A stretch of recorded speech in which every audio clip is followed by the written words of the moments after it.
नमस्कार दर्शक बंधु एम फार्मिंग यूट्यूब चैनल तरफ मो तरफ आपण मानक नूतन वर्ष हार्दिक अभिनंदन। पुणी आपणकर जो कमेंट करते से कमेंट को पढ़ी पुणी आपणकर मत अनुसार आम गोटे जैविक पद्धति नुआ भिडियो नहीं आसचु। आपने भिडियो को निहाती भल लगे आम आशा करूँ। चलते आम से जैविक पद्धति केमी चाष कर बुझी ना और जाना से केते लाभ हो क्षति हो बुझा और जाना। चलतु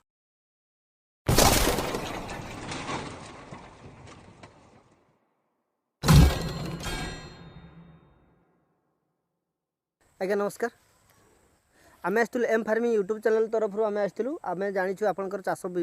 जैविक पद्धति आप चाष कर शुणिलु तेणुक आपंक पाक पलि आसचु। आपटे परिचय आम दर्शक मानक कहे आप ना गाँ ठिकाना टे। मो ना नरसिंह महंत घर बासुदेवपुर पोस्ट ऑफिस मैदानकाल केउंझर जिला। अच्छा आप चाष कौन कौन सब चाष कर एबे तो वर्तमान अच्छी बीन्स शिम्बो अच्छा झोड़ंग अच्छा कैप्सिकम अच्छा काकुड़ी अच्छा बैगण अच्छा कलरा अच्छा इत्यादि अच्छी आ। अच्छा विभिन्न प्रकार चाष कर आगु आउ कौन कौन सब चाष करते आगु थिला लाउ बिलाती। अच्छा अच्छा जो चाष विभिन्न कर आम शुणीचु आप बिना सार बिना औषध कौन सतरे आप बिना सार हाँ सार फार प्राय पकाएनि मु केवल से जिया खत आउ कंपोस्ट खत इत्यादि पकई चाष होची। आ जहाँ मेडिसिन से विष पड़े नहीं देसी मेडिसिन सब व्यवहार कर। हाँ देसी मेडिसिन सब व्यवहार कर। अच्छा ये चाष व्यतीत आउ सब कौन कौन चाष कर चाष कले बलद गाई गुटे रखी। अच्छा अच्छा से क्षीर 10-12 लिटर बाहर। अच्छा आ छेड़ी अच्छा पड़े अच्छा 10-12टा। अच्छा आ कुकुड़ा अच्छा देसी कुकुड़ा आ माछ पोखरी अच्छी माछ चाष होची आ माछ सहित हंस चाष हंस आ। अच्छा अच्छा जाओ माने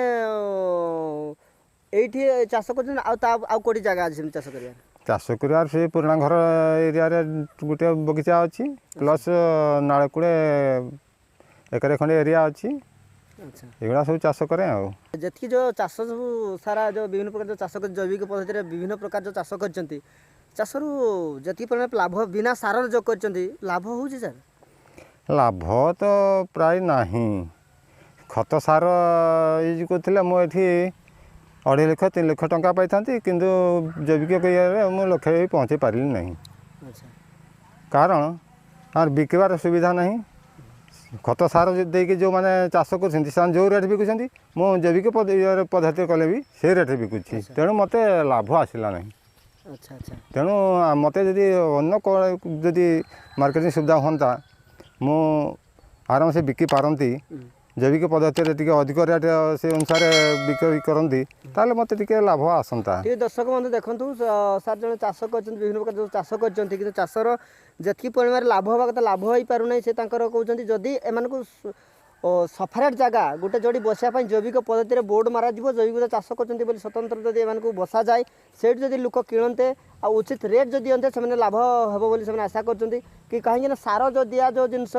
पनीपरिया रही है जी रेट जैविक पद्धति करवा जो कर सामान रेट तेणुक जदि एम को सेपरेट करते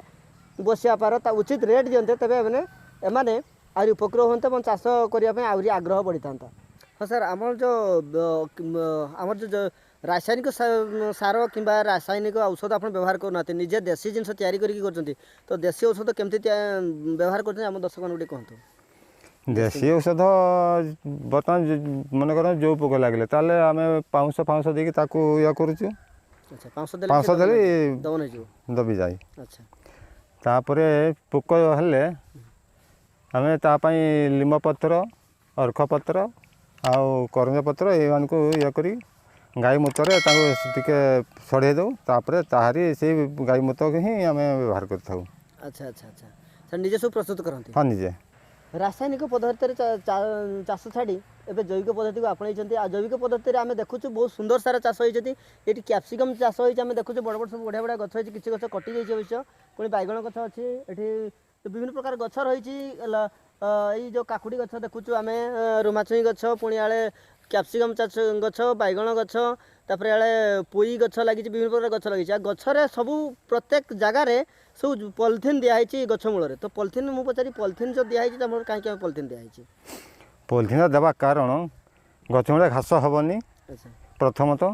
ଦ୍ୱିତୀୟରେ ମାଟି ଟାଣ ରହିବ ବର୍ଷା ଯେତେ ବର୍ଷା ହେଲେ ମଧ୍ୟ ମାଟିକୁ ଟାଇଟ୍ କରିପାରିବ ନାହିଁ ଆଚ୍ଛା ଆଚ୍ଛା ମାଟିଟା ସବୁବେଳେ ହାଲକା ରହିବ ଆଚ୍ଛା ସେଥିପାଇଁ ଏଇଟା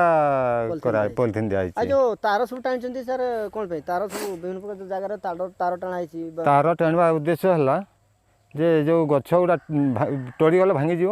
ଆଚ୍ଛା ପବନ ହେଲେ ଟିକେ ବାଇଚାନ୍ସ ଟଳି ଯାଇପାରେ ଆଚ୍ଛା ତେଣୁ ତାକୁ କିଭଳି ନ ପଡ଼ିବ ଆଚ୍ଛା ତାକୁ ରଖିବା ପାଇଁ ଏଇଟା ରଖାହେଇଛି ଆଉ ଯେଉଁ ସାର୍ ଏଇ ଯେଉଁ ଘର ରହିଛି ଘରର ତାର କେମିତି କ'ଣ ପାଇଁ ଘରଟା କରିଛନ୍ତି କେମିତି କ'ଣ ପାଇଁ ଘରଟା କରିଛନ୍ତି ଏଠି ସବୁ ଚାରା ପଡ଼େ ଚାରା ବର୍ତ୍ତମାନ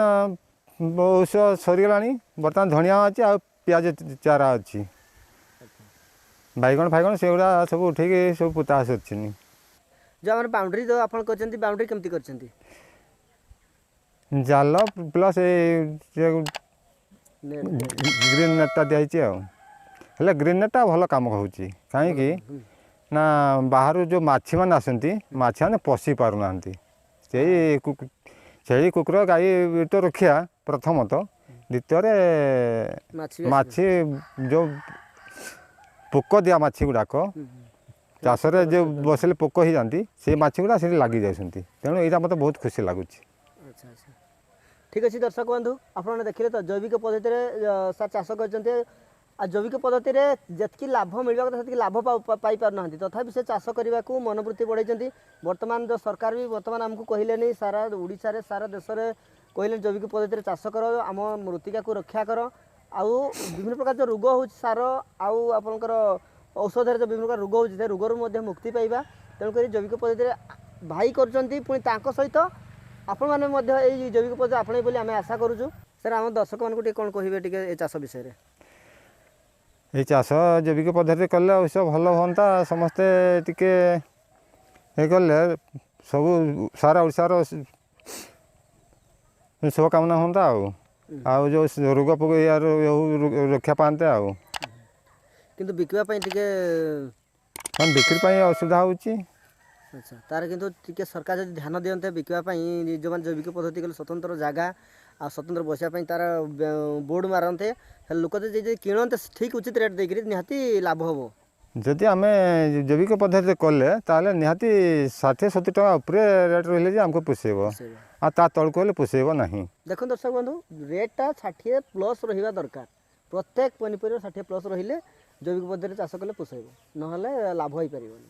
ଠିକ୍ ସାର୍ ପୁଣି ଆମେ ରହୁଛୁ ନମସ୍କାର ନମସ୍କାର ଠିକ୍ ଅଛି ଦର୍ଶକ ବନ୍ଧୁ ଆପଣମାନେ ଦେଖିଲେ ତ ଜଣେ ଚାଷୀ ସେ କେତେ ପରିଶ୍ରମ କରୁଛନ୍ତି ବିନା ଔଷଧ ବିନା ସାରରେ ସେ ଚାଷ କରୁଛନ୍ତି ବିନା ସାରରେ ଚାଷ କରି ସେ ଲାଭ ପାଉନାହାନ୍ତି ତଥାପି ସେ ଚାଷ କରିବାକୁ ପଛଉନାହାନ୍ତି କିନ୍ତୁ ତାଙ୍କର ଯେଉଁ ଦାବି ରହିଲା ଯେ ସରକାର ତାଙ୍କୁ ଉଚିତ ପରିମାଣ ରେଟ୍ ଯଦି ଦିଅନ୍ତେ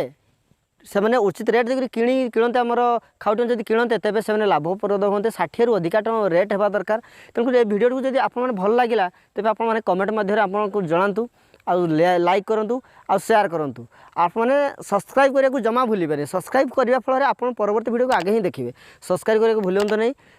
ଆଉ ଜୟ ଜଗନ୍ନାଥ ଆପଣ ସବସ୍କ୍ରାଇବ୍ କରନ୍ତୁ ପରବର୍ତ୍ତୀ ଭିଡ଼ିଓକୁ ଯେମିତି ଆଗେ ଦେଖିବେ ଧନ୍ୟବାଦ